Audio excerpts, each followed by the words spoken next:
Okay, so here's our basic setup for just about every ceremony. This is during the processional. The second shooter is going to have a groom cam and a bride cam with a 70 to 200. I put this illustration here just to kind of signify that the second shooter should be going back and forth. That angle, well, both angles are obviously getting the groom's reaction, while the lead shooter is on a gimbal with a 50 millimeter facing down the aisle to get the faces of whoever walks down the aisle, including the bride and her daddy. The lead shooter will oftentimes then also have a monopod camera right here on an 85, getting like an artistic, semi creative, kind of lower angle shot of the groom's reaction. Um, okay, this is a little bit complicated, but both of these shots, the 70 to 200 millimeter side angle cams, should be good. So what I do is I start on the right side and wait for the groom to get in place. Then I lock in focus there, make sure it's framed up well because that's kind of the second most important shot. And then I cross over and I stay here on the left side for the remainder of the ceremony so I can man this camera just in case he moves or something. If he moves like significantly, then obviously this right side camera is not going to be a good shot anymore. But at least you'll for sure have this left side. Depending on how long the processional is, you could run back over here and reframe this right side shot. I really do think the expectation should be that both should be good, unless something crazy happens. In which case, just focus on this left side cam, and then I'll try to get this monopod shot as well. Here's some examples of how that looks. So obviously the gimbal camera. This is the monopod camera that the lead shooter was also managing. It's just directly behind where he's standing during the processional here. And then the side cams getting good reactions.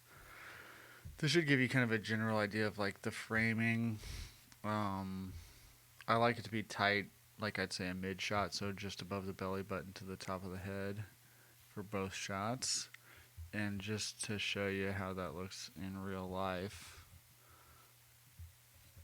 there's Seth on a with a gimbal in hand and a monopod right behind him. I'm actually flying the drone right here, but I'd set up these two side cameras, locked them in, and then took the drone off.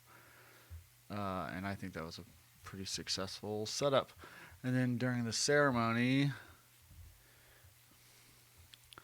this is how we always like to do it. The second shooter is responsible for these two side cams. I probably should have put illustration here just showing that the second shooter should be going back and forth. And you can go around back if you want, but at Sacred Oaks, you should be able to go behind and not be too distracting.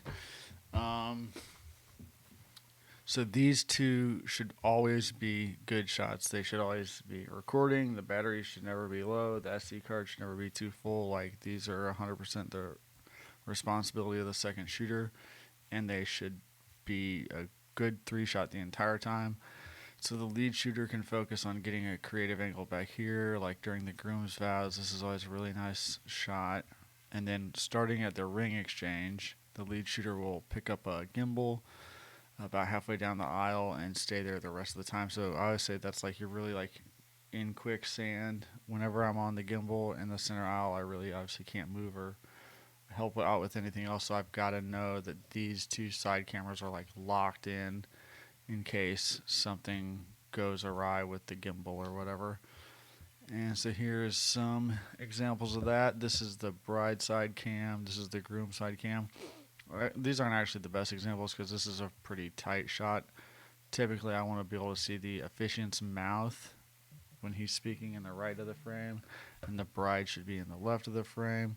Same here, groom should be in the right of the frame, and I should be able to see the officiant's mouth right here. And then this is that back angle monopod shot that I always like to get.